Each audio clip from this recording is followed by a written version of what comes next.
नमस्कार प्रिय दर्शकों। हाजिर हूँ आज कुछ ज्योतिषीय सूत्रों को लेकर। दर्शकों, मैंने काफी सारे वीडियोज में से यह इन सूत्रों को उठाया है। हमारे दर्शकों ने यह कह सकते हैं कि कुछ ज्योतिष में रुचि रखने वाले लोगों ने या ज्योतिष को जानने वाले लोगों ने, कुंडली को देखने वाले लोगों ने कमेंट में अनेक वीडियोज में अनेकों प्रकार के कमेंट किए। उनमें से कुछ ज्योतिषीय सूत्र थे जिन्हें कि आज लेकर इन सभी सूत्रों को एक माला में पिरोकर मैं आपके सामने जो है प्रत्यक्ष रूप से इस कुंडली पर, इस चार्ट पर बताने वाला हूँ। दर्शकों, मैंने यहाँ पर जो नंबर्स लिखे हैं आप देख रहे हो, ये मैंने सिर्फ आपका सिर्फ काल पुरुष की कुंडली के अनुसार मेष लग्न से प्रारंभ करके लिखा है। अब जरूरी नहीं है, देखिए, किसी की कुंडली मेष लग्न की हो तभी ये सूत्र उस पर घटे। किसी भी कुंडली में कैसा लग्न होना चाहिए, कौन सी राशि होनी चाहिए, कौन से ग्रह युति कहाँ पर होनी चाहिए, लग्न प्रधान होगा, राशि प्रधान होगी, मैं सब बतलाऊंगा। सिर्फ आप सूत्रों को मिलाइएगा।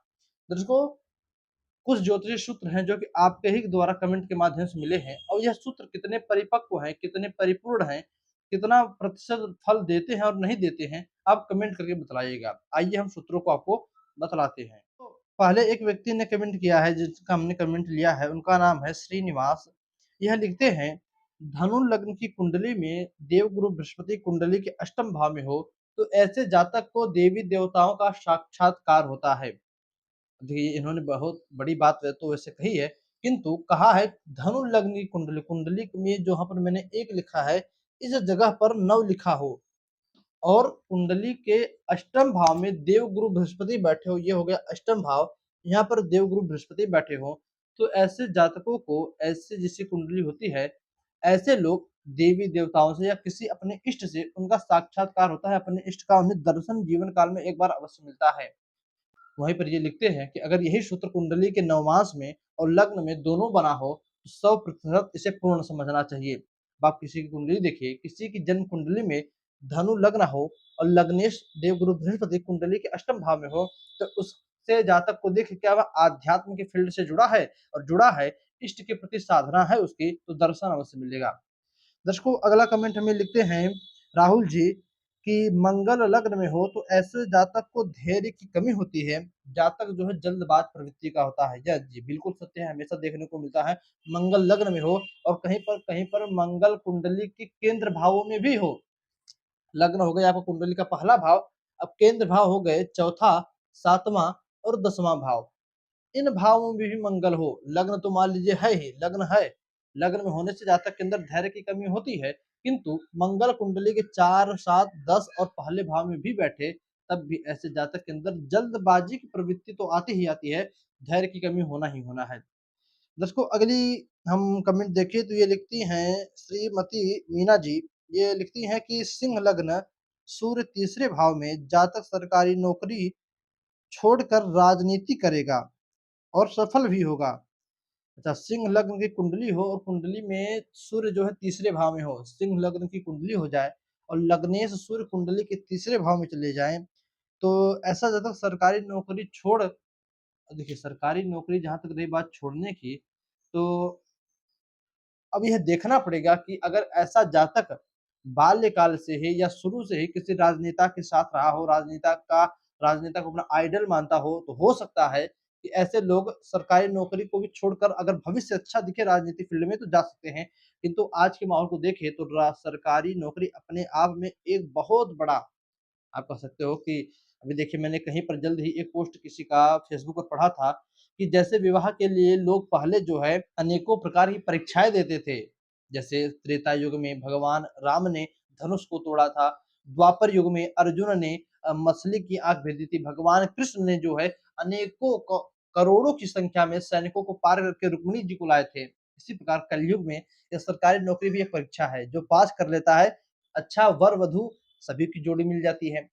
दर्शकों, अब ये लिखती हैं कि कुंडली में सूर्य लग्नेश हो और लग्नेश होकर कुंडली के तीसरे भाव में बैठे हों तो सरकारी नौकरी को छोड़कर ऐसा जातक राजनीति फील्ड में जाता है। अब देखिए, सूर्य राजनीति फील्ड और सरकार दोनों के कारक होते हैं। यदि सूर्य बढ़िया है, कुंडली में अच्छे अंश का है, उच्च का है, और लग्नेश आप कहते हो कि लग्नेश 5, 6, 7 लग्नेश होकर, किंतु एक बात आपने ध्यान नहीं दिया, जब सूर्य यहाँ पर लग्नेश बनेगा तो यह सूर्य 5, 6, 7 यहाँ पर बनेगी सप्तम राशि, सूर्य अपनी नीच राशि में बैठेगा, तब किस भाव से आपने कह दिया या क्या देखकर कुंडली में कह दिया कि ऐसा जातक सरकारी नौकरी छोड़कर राजनीतिक फील्ड में जाएगा? मुझे तो नहीं लगता इसे सरकारी नौकरी भी मिलेगी। हो सकता है 9 मास में सूर्य की स्थिति अच्छी हो जाए या चलित में सूर्य आगे-पीछे हो जाए, तो सरकारी नौकरी मिल सकती है, किंतु बड़ी मुसीबत से मिल सकती है। खैर, आपका क्या कहना है? आप कुंडली देखिएगा, किसी की कुंडली में ऐसा सूत्र बनता है अथवा आप इसी पर मंथन कीजिए कि सूर्य यदि नीच का हो, लग्न में नीच का हो और अन्य कुंडलियों में उच्च का हो, उच्च का तो नहीं कह सकते किंतु एक राशि आगे-पीछे हो, तो क्या ऐसा सूर्य जातक को सरकारी नौकरी दे सकता है या राजनीतिक फील्ड में ले जाकर सफलता दिला सकता है? कमेंट करके आप ज़रूर बताइएगा। अगला कमेंट हमें मिलता है, ये लिखते हैं, अपना नाम तो नहीं लिखा है इन्होंने, आईडी का नाम भी कुछ अटपटा-सा है। लिखते हैं 12वें भाव का शुक्र हो तो ऐसा जातक जो है बड़ा ही खर्चा कराता है। 12वें भाव का शुक्र हो, 12वें भाव में आपने लिखा है तो कुंडली के 12वें भाव में कौन-सी राशि बनेगी, ये आप लिखते तो थोड़ी और बेटर होता, किंतु कोई बात नहीं। अब मान लीजिए कुंडली के 12वें भाव में शुक्र हो तो 12वें भाव को व्यय भाव कहा जाता है। ऐसा कुंडली का भाव खर्चे का भाव देखा जाता है। कुंडली के 11वां भाव आपके इनकम का होता है, 12वां खर्चे का होता है। तो ठीक है, शुक्र बैठा हो, अब शुक्र लग्ज़री व्यवस्थाओं के कारक है, लग्ज़री लाइफ़ के कारक है, तो कह सकते हैं कि ऐसा जातक अपनी शान दिखाने में, अपना ऐश्वर्य आराम दिखाने में, अपना रुतबा दिखाने में, रंगदारी दिखाने में पीछे नहीं हटेगा। इसके पीछे चाहे जितना भी खर्च कर सकता है, हो सकता है। यह थोड़ा बहुत सिद्ध भी है। आप कुंडली देखिएगा, आप लोग किसी कुंडली में बने, तो अवश्य बतलाइएगा। दर्शकों, अगला हमें कमेंट मिलता है, ये लिखते हैं श्रीमती रीना जी, रीना कि मीना कुछ ऐसा नाम है, रीना शायद है। ये लिखते हैं पंचमेश, सप्तमेश एक साथ हो, 12वें भाव को छोड़कर तो ऐसे जातक का लव मैरिज होता है। पंचमेश और सप्तमेश, सप्तम भाव जो है विवाह का कारक होता है, विवाह के लिए देखा जाता है। पंचम भाव जो है संतान का कारक होता है। पंचम भाव जो है आपके इमोशंस का कारक होता है, आपकी विद्या का, आपकी बुद्धि का कारक होता है। अब देखिए, जब मैंने आपको एक कार्यक्रम में लव मैरिज के योग बतलाया तो उसमें मैंने कहा था कि पंचम भाव जो है इमोशंस का भाव होता है और प्यार जो होता है, लव जो होता है, एक प्रकार का इमोशन ही है।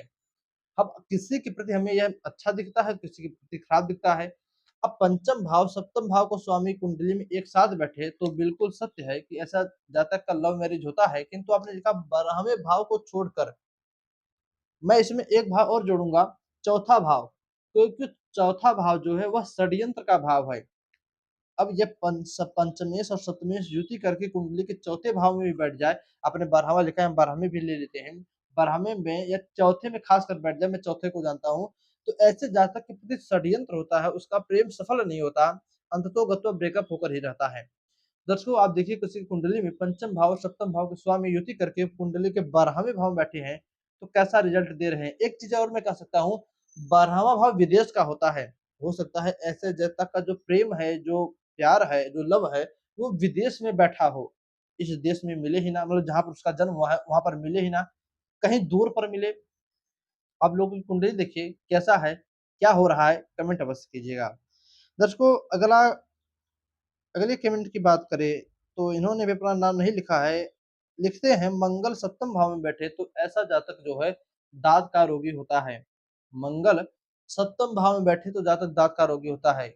आप कुंडली देखिए, किसी के दाँत में दर्द हो तो अपनी कुंडली एक बार अवश्य चेक कीजिएगा। कमेंट करके हमें अवश्य बताइएगा। अगला कमेंट हम लेते हैं, ये लिखते हैं कि लग्नेश उच्च का हो तो जातक धनवान और विख्यात होता है। धनवान, विख्यात होता है, प्रसिद्ध होता है, लोग मान-सम्मान करते हैं। बहुत फ़ायदे होते हैं लग्नेश का उच्च होने में। दर्शकों, लग्नेश अपने आप में समझ लीजिए एक सर्वाधिक महत्वपूर्ण ग्रह होता है कुंडली का। अब लग्नेश उच्च का हो जाए, अपनी राशि में हो जाए, लग्नेश के ऊपर पाप ग्रहों की दृष्टि ना हो, बहुत ही अच्छी बात होती है। ऐसा जातक बिना परिश्रम के, बिना अधिक मेहनत किए, बिना किसी को अपना दुश्मन बनाए निरंतर आगे बढ़ते रहता है। और यहीं पर लग्नेश यदि नीच का हो जाए, लग्नेश शत्रु राशि में बैठ जाए, लग्नेश पाप पीड़ित हो जाए, अस्त हो जाए, तो ऐसे जातक के जीवन बहुत बहुत सफलताएँ घटती रहती है, बहुत मेहनत करना पड़ता है। जहाँ तक आप कह सकते हो कि 100% काम करता है, तो 40 से 30% उसे रिज़ल्ट मिलता है। अगला कमेंट हम देखें, तो ये जो है लिखते हैं अपना नाम, नाम तो इनका भी नहीं है। अपनी राशि से पंचम शनि हो, तो जातक दर-दर की ठोकर खाता है। अपनी राशि से पंचम भाव में शनि हो, ये तो मुझे लगता है आपने गोचर के अनुसार बतलाया है, क्योंकि भाई राशि से पंचम हो, अब आपकी क्या राशि बनती है, आप कुंडली देखिए, आप जन्म कुंडली में चंद्रमा किस राशि में बैठा है, वो हो गई आपकी जन्म राशि। अब गोचर कुंडली में यानी जो अभी कुंडली चल रही हो, जो अभी ग्रहों की स्थिति वर्तमान में हो, उस अनुसार कुंडली में शनि जो है, यदि आपकी राशि से 5वें स्थान में बैठा हो, तो आप दर-दर की ठोकर खाएँगे, अथवा आप हो सकता है यह कहना चाहते हो कि चंद्रमा से शनि पंचम भाव में बैठा हो, तब भी ऐसे जाकर दर-दर की ठोकर खाएगा। आपने यहाँ पर क्लियर नहीं किया है, किंतु जहाँ तक मुझे लगता है आपने यहाँ गोचर के लिए लिखा है। दर्शकों, आप दोनों कुंडली देखिए, यदि किसी जातक की जन्म कुंडली में वैसे शनि राशि से पंचम बैठे, चलिए हम एक प्रकार से समझते हैं। शनि मान लीजिए हमारी राशि होगी मेष राशि, हम चंद्रमा को ले लेते हैं लग्न में, चंद्रमा हो गए यहाँ और शनि हो गए कुंडली के पंचम भाव में, 1, 2, 3, 4 5वें भाव में है। तो यह शनि आपको अगर अब कुंडली के अनुसार देखें तो पंचम भाव में बैठे हैं और ये शनि पंचम भाव में बैठे हैं, तो आपको हो सकता है पढ़ाई में देरी करे, पढ़ाई में आपको सही रिजल्ट ना दे। आप 1-2 बार अच्छे नंबर लाकर भी शायद 1-2 नंबर से फेल हो जाओ। आपको संतान में देरी हो सकती है, आपकी बुद्धि विकास में देरी हो सकती है। जो कुछ लोग होते हैं, शरीर जल्दी बढ़ जाता है किंतु बुद्धि का विकास समय से नहीं हो पाता। तो हो सकता है आपके साथ ये घटना घट सकती है।